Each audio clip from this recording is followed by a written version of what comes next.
Então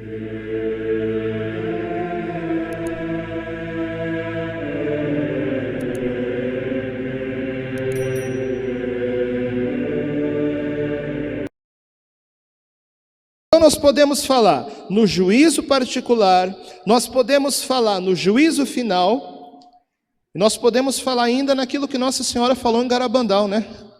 No dia do aviso, como a gente chama, do novo Pentecostes, quando o Espírito Santo iluminará o coração das pessoas e será ali uma pequena antecipação do juízo, né? Então haverá o dia desse grande aviso, haverá o dia do juízo particular, no dia da morte de cada um. E por último, né, lá no fim, o juízo final. No dia que Jesus foi crucificado para lavar os nossos pecados, aliás, dizia São João Paulo II na Teologia do Corpo, a cruz é o leito nupcial em que o Cristo esposo entrega o seu corpo para a sua esposa, para salvar a igreja com seu sangue. Mas naquele dia, no dia do Calvário, no dia que o Cristo desceu à mansão dos mortos, e por 3 dias os apóstolos não tiveram o Cristo com eles, do mesmo jeito que antes, ali no Calvário, foi o dia em que o noivo foi tirado e cumpriu-se a profecia. Mas agora eu quero que você entenda uma coisa. Essa mesma profecia, ela também acontece ao longo da história da igreja, por momentos de calvários, por momentos de provas, que muitas vezes a igreja passa ao longo da sua história. Mas, sobretudo, isso vai acontecer, nos diz o Catecismo da Igreja Católica, dentro daquele período que vai anteceder o final dos tempos, que se chama a Grande Tribulação. E qual que é o elemento chave para nós reconhecermos a Grande Tribulação? Qual que é o sinal objetivo que a igreja estará passando pela Grande Tribulação? O noivo ser tirado. Muito bem, veja só. Para a realidade dos apóstolos, o noivo ser tirado foi a morte de Jesus na cruz. Para a realidade da igreja, que somos nós, o noivo ser tirado é a igreja ficar sem a Eucaristia. Ah, padre, mas no Evangelho Jesus diz, né, que Jesus vai estar no meio de nós até o fim do mundo. Diz o Evangelho. Sim, mas olha, durante a grande tribulação, isso Nossa Senhora deixa claro nas suas mensagens e aparições, será muito difícil para as pessoas irem à Santa Missa. Está entendendo? É o momento do noivo ser tirado. Porque a igreja, isso nos diz o Catecismo, ela é chamada a percorrer o mesmo caminho que o Cristo percorreu. E olha, como que foi a vida terrena de Jesus? Jesus se encarnou, Jesus foi gerado pela Virgem Maria na carne, Jesus nasceu, Jesus cresceu, Jesus teve um momento da sua vida pública, Jesus teve um momento que ele foi aplaudido na entrada de Jerusalém sobre o burrinho, Jesus teve um momento do Calvário, da morte e da ressurreição. Muito bem. A igreja também deve passar por todo esse caminho. Então a igreja teve um momento do seu nascimento nos apóstolos, a igreja teve um momento do seu crescimento conforme a evangelização foi acontecendo, a igreja teve o seu momento da vida pública, a igreja teve um momento que ela foi aplaudida quando grande parte da sociedade era católica, ou pelo menos se dizia católica, e a igreja vai passar também pelo seu momento de Calvário para ressuscitar no final. Está entendendo? E o Calvário da igreja, a tribulação da igreja será essa, será muito difícil o acesso à Eucaristia. É a profecia do capítulo 12 do livro de Daniel, quando diz que será abolido o sacrifício perpétuo, que é a Santa Missa. Aí talvez você me diga assim: ah, padre, mas por que a gente vai ficar assim numa situação que vai ser tão difícil ir à Santa Missa? Gente, vocês estão vendo o que está acontecendo na Nicarágua? Em que os padres estão sendo presos e as igrejas estão sendo fechadas, proibindo as pessoas de irem à Santa Missa? Está acontecendo. E olha, até alguns anos atrás, parecia uma coisa um pouco distante falar isso. Mas vocês viram uma coisa: quando veio a questão da pandemia, bastou, algo acontecer e durante 1, 2, 3 dias, as igrejas estavam tudo fechadas. Então a gente percebe que conforme as coisas vão acontecendo e conforme os governos totalitários vão se posicionando, não é difícil impedir o acesso dos cristãos à Eucaristia. O noivo será tirado. Por isso nós precisamos aproveitar cada missa que nós pudermos participar. Por isso nós precisamos aproveitar cada comunhão que nós pudermos fazer, enquanto o noivo está no meio de nós. Mas veja, eu quero que você olhe, não tanto para esse momento de provação, mas para aquilo que vem depois, que é a ressurreição, que é as núpcias do Cordeiro. Mas para chegar na ressurreição, primeiro tem que passar pelo Calvário. E por que Deus vai permitir que a igreja passe por esse caminho? Primeiro, para que a igreja se una em tudo ao seu Senhor, ok? Segundo, para aqueles que serão salvos poderem crescer na virtude. Olha, se você quer fazer musculação, sabe o que você tem que fazer para os seus músculos crescerem? Tem que trabalhar o músculo, não é assim? Tem que esticar. O músculo tem que ser provado. E o Senhor está para provar a sua igreja, para que surjam aqueles grandes santos, que São Luís Maria Grignon de Montfort falava no Tratado da Verdadeira Devoção, que ele chama os apóstolos dos últimos tempos, santos que se levantarão com uma força como nunca houve na história da humanidade. Mas isso vai acontecer quando os músculos da igreja forem provados. Está entendendo? O noivo será tirado e a igreja estará em provação. Gente, tudo isso é um processo de preparação.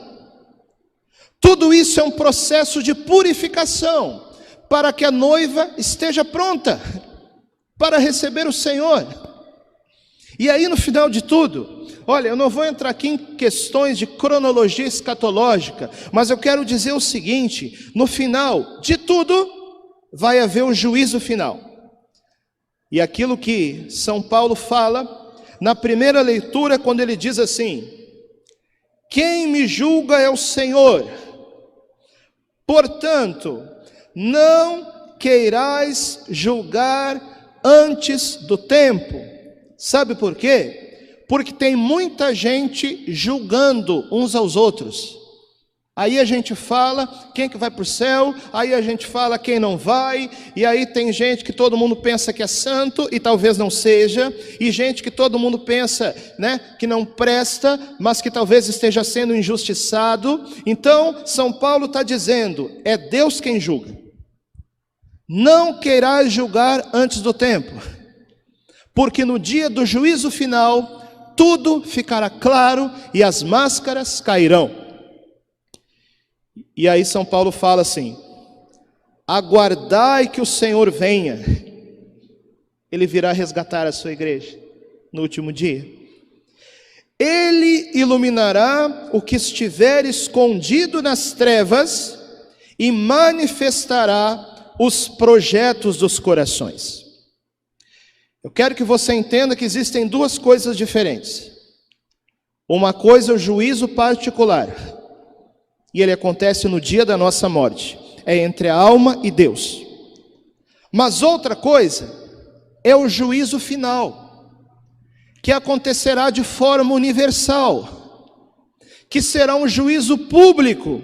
Então nós podemos falar no juízo particular, nós podemos falar no juízo final, e nós podemos falar ainda naquilo que Nossa Senhora falou em Garabandal, né? No dia do aviso, como a gente chama, do novo Pentecostes, quando o Espírito Santo iluminará o coração das pessoas e será ali uma pequena antecipação do juízo, né? Então haverá o dia desse grande aviso, haverá o dia do juízo particular, no dia da morte de cada um.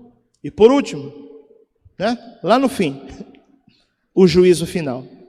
Agora, presta atenção numa coisa.